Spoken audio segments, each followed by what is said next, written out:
It's going to be Empowerhouse's 35th annual Candlelight Vigil. It's going to be held at the Spotsylvania Sheriff's Office substation, which is located inside of the Spotsylvania Towne Centre Mall. And it's going to be from 10:30 to 11:30 in the morning. And it's a chance, with it being on a Saturday, for hopefully more community partners, for the public, for survivors to be able to attend the event. And we'll also have refreshments there and a variety of speakers talking about domestic violence and how it impacts the community, along with a survivor speaking about her own story. It's just great information. It is great information, especially if you're not as familiar with Empowerhouse.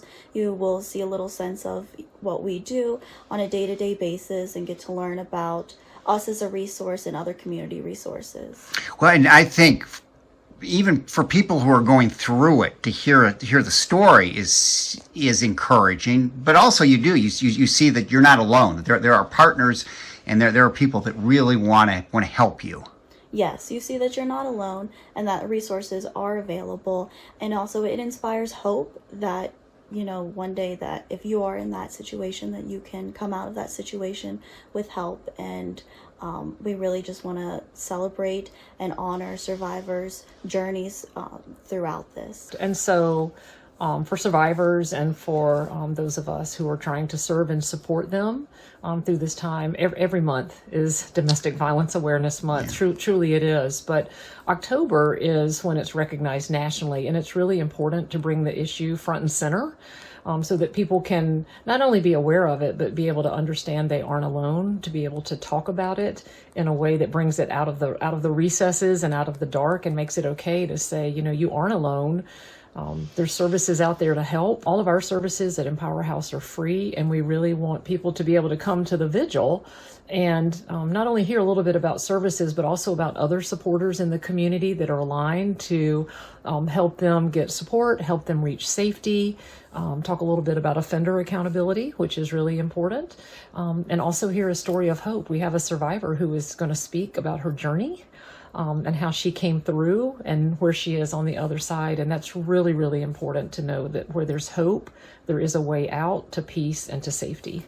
Well, and having in Spotsylvania this year, you move it around and it shows, you've got a lot of partners, and Spotsylvania is one of them. Yes, so we have our planning district, and we chose Spotsylvania this year. We tried to do a different district each year so we can partner with those community partners.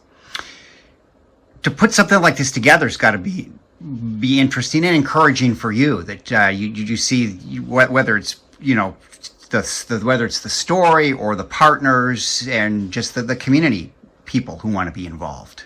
It's a lot of moving pieces. However, it's very inspiring to me as an advocate to see how many people want to help and want to come together to make this event run smoothly and to celebrate everyone that's involved. And that's the thing. Some of these stories are really horrific, but there's always hope in those stories. There's absolutely always hope. And I think that's what's important. Abusers, try to make their partners feel that they're not going to be believed, that there are no services out there to help them be sufficient and to be self-sustaining. And we know that that's absolutely the opposite, but we recognize it's a journey and a struggle. Having a survivor speak really brings things center to universal experiences that people have. And it's really, really important for folks to know too, that we know this is a public event, so it's family friendly. Some of the details that maybe a person has experienced are going to be shared in a way that is relatable for everyone, but also is in a public setting that's appropriate. Yeah.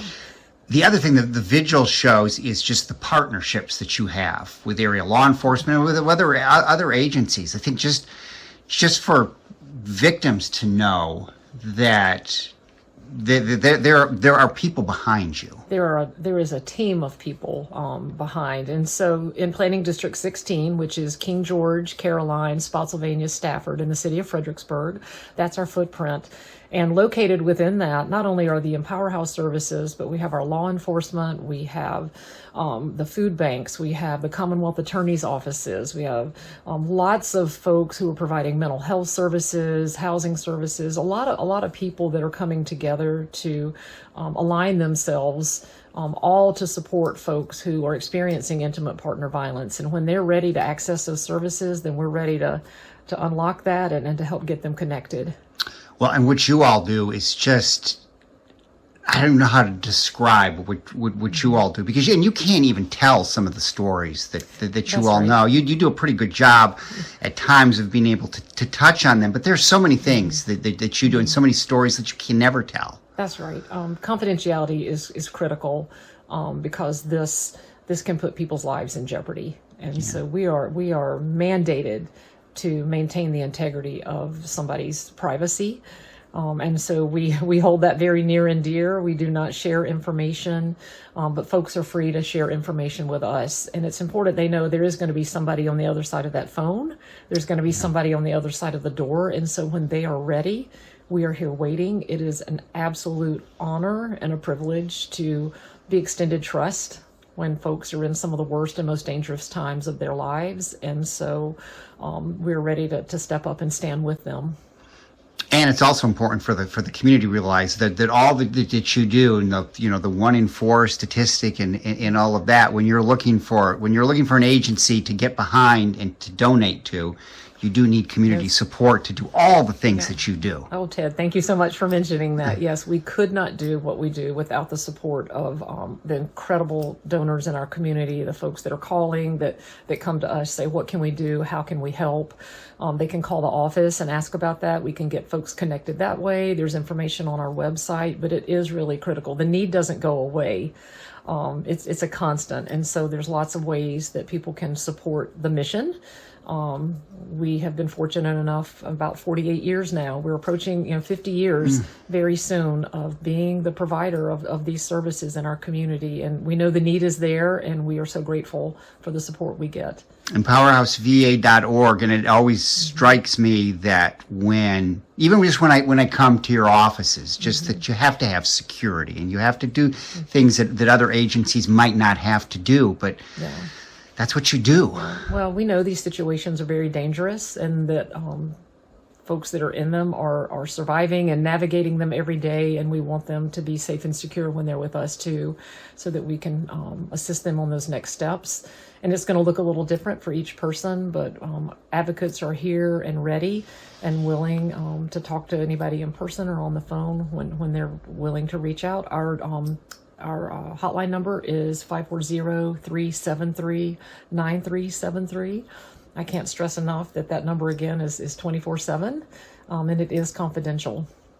Well, and Susan, you have such a unique perspective on this, because you've been doing this for a while, but you've worked so closely with the area law enforcement, and right in their offices. Yeah, we have advocates located in 3 of our law enforcement agencies with co-located space to be there to help facilitate and help make that transition for folks if that's what they want to do. If they're not ready to talk to law enforcement, they can still talk to that advocate and be able to access them in a safe space. So we have advocates in the Spotsylvania County Sheriff's Office. We have advocates in King George and in Stafford.